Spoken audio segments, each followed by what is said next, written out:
censo realizado em 2010 comprova que o Brasil é um país que caminha rapidamente para o envelhecimento populacional. Para se ter uma ideia, em 1950 havia 2.600.000 idosos. Em 2010, 19.600.000. A previsão é de que em 2050 haverá 64 milhões de pessoas com 60 anos ou mais, a atual população da França. Essa nova realidade exige uma série de medidas, entre elas os cuidados com os nossos idosos. Estudo do IPEA mostra que a presença do Estado para cuidar e amparar as pessoas nessa etapa de vida é muito pequena. Por isso, muitas famílias buscam a figura do cuidador, profissional que deve ser preparado de maneira correta para lidar com os idosos. Este é o assunto do Saúde e Vida de hoje, os cuidadores de idosos. Estamos recebendo o deputado Orlando Bolsoni, do PSB, doutora Priscila Bueno, geriatra do Centro de Referência do Idoso, Ariane Cristine de Miranda Brasil, cuidadora de idosos, e Cláudia Mancini, empresária. E eu começo com o deputado Orlando Bolsoni. Que tipo de reflexão, deputado Bolsoni, a gente tem que fazer quando a gente fala nessa nova realidade? Ou seja, o Brasil envelhecendo, o idoso precisando de amparo e muita gente não tendo respaldo do Estado vai buscar isso fora. Que tipo de reflexão nesse sentido? Primeiro, a mudança demográfica, ela tem uma característica, ela está mudando o perfil da saúde. As políticas de saúde do passado eram voltadas inicialmente para a questão materno-infantil e hoje hoje o número de pessoas que nascem nós estamos caminhando para um ponto de equilíbrio com o número de pessoas com os óbitos, ou seja, uma demografia que vai aproximar de zero. Então, nós temos que construir novas políticas públicas e também essas políticas públicas têm que ser através da prestação direta dos serviços.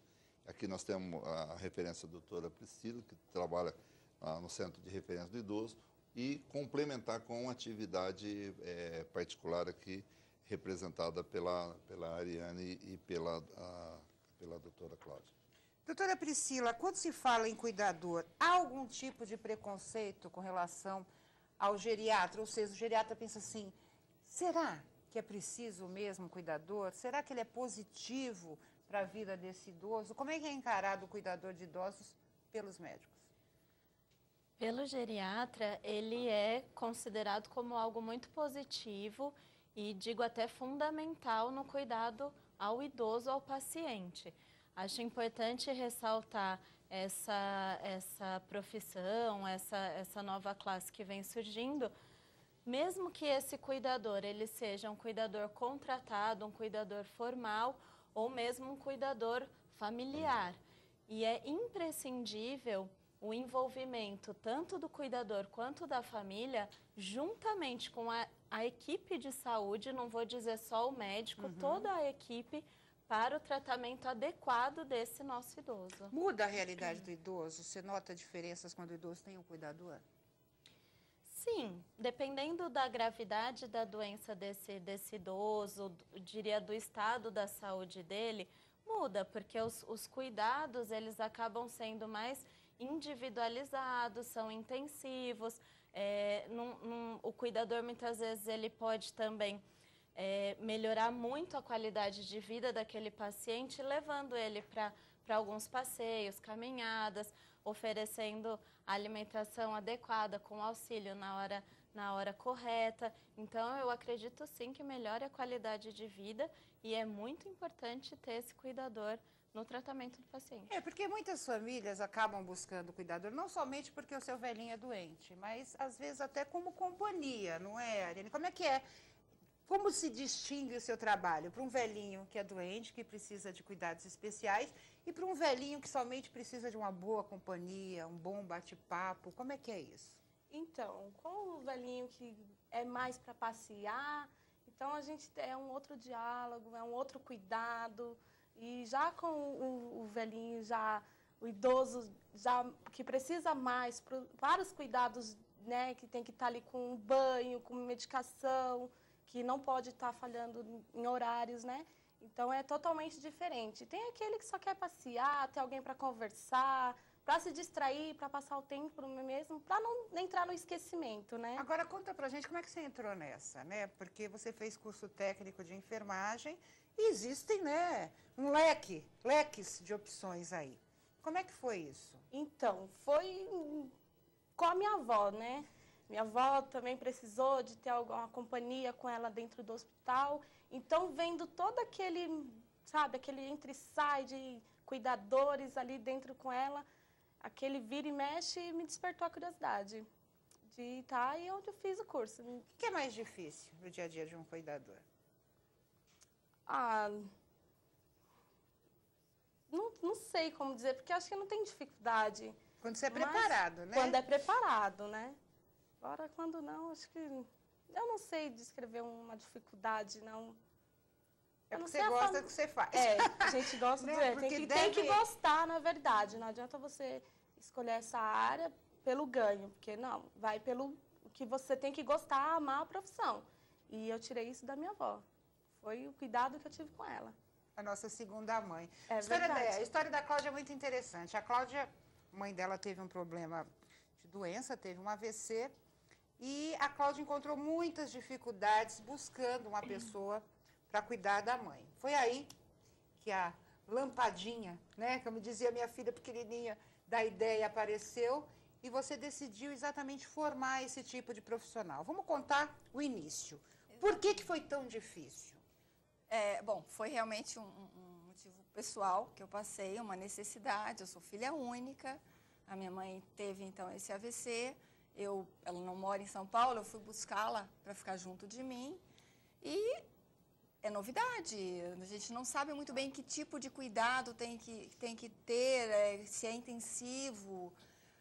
Estamos um pouco perdidos, quem não é, né, da área da medicina.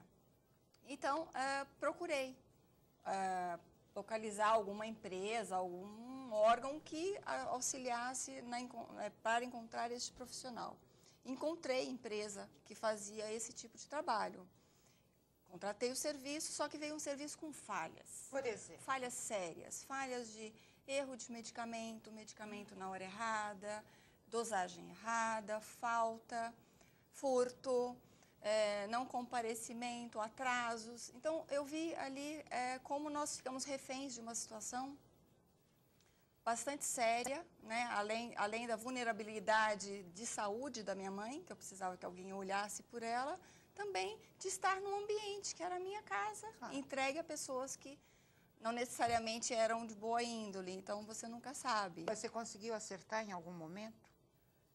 Eu fiz várias substituições, não é? Fiz várias substituições e felizmente ela ficou boa, pôde voltar para a casa dela, que era o sonho, voltar para a cidade e tudo. Mas foi isso que me despertou, a importância desse trabalho, a vulnerabilidade da pessoa que necessita desse atendimento e as falhas do trabalho que podem ser supridas. E essa é a minha proposta. Qual deve ser a formação principal desse cuidador? Porque a gente estava falando sobre a regulamentação, que eu até vou entrar nessa discussão com o deputado Bolsonaro, que eu acho que o legislativo pode fazer alguma coisa. Sim, com certeza. Mas quais devem ser os pontos característicos de um bom cuidador, vamos dizer assim? Bom, acima de tudo, realmente o amor e a doação, tá? Tem que ter isso como uma vocação. Uma pessoa que realmente queira trabalhar nessa área, visando o financeiro, ela não vai se estabelecer. Você transmite isso para a pessoa que está sendo cuidada. Ela vai sentir se você está fazendo aquilo com carinho ou por obrigação. E faz toda a diferença. Então, eu colocaria esse como principal. Mas é óbvio que a responsabilidade, o comprometimento e a excelência técnica complementam realmente o quadro. E você precisa ter todo esse conjunto. Agora como é que você sente isso? Porque o ser humano, né, a gente tem aquela coisa assim de... Eu não acredito muito naquela máxima que diz que a primeira impressão é que fica. Acho que a gente já errou muito quando se fala isso. Como é que você sente que a pessoa pode... Vamos falar da Ariane aqui. Você olhou para a Ariane e falou assim, não, essa aí vai ser uma boa cuidadora. Como é que se sente isso? Bom, a gente faz entrevista, conversa, analisa currículo. E conversando informalmente mesmo, a gente consegue sentir vários traços ali que podem identificar se aquele profissional está sendo apenas um bom entrevistado ou se ele está sendo verdadeiro. É de feeling, Claro. tá? É de feeling, porque realmente a prova é com a mão na massa. Quantos Aquilo cuidadores você conseguiu formar já? Olha, Colocar no mercado? eu tenho no meu banco de profissionais por volta de 380, eu tenho alguns profissionais por volta disso. Isso cresce, diminui, a gente coloca as pessoas e fica com menos disponibilidade, mas gira em torno desse número. A gente está falando aqui de pessoas que podem, né, pagar, existe um custo, mas, deputado, é possível a gente pensar até num curso público, né, para a formação de cuidadores, ou preparar algum ente da família? A pessoa não tem dinheiro, mas a filha, caso a Cláudia cuidou da mãe, também tentou cuidar. Formar um cuidador dentro da família, é possível pensar isso sem gerar muito custo para o Estado? Na nossa faculdade de medicina, nós temos um curso, não é formal, mas nós temos treinamento para cuidadores.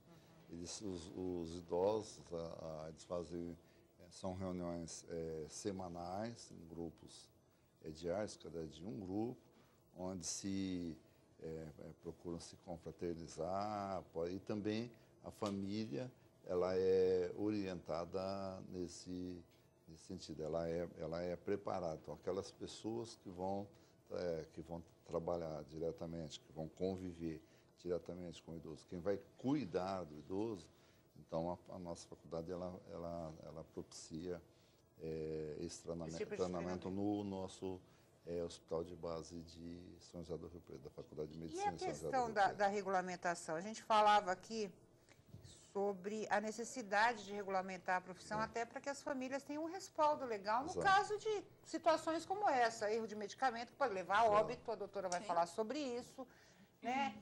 E que tem um amparo legal. E até o profissional também precisa desse amparo. Vamos falar também dos bons profissionais que precisam desse amparo. Uma profissão recente.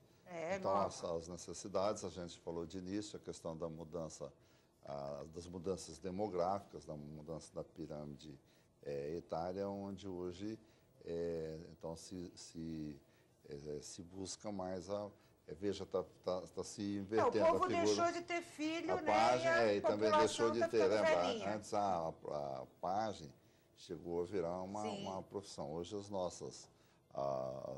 poder público procura oferecer aos nossos municípios, oferecer então creche, onde vai se transformando em escola. Então houve uma inversão. Então, como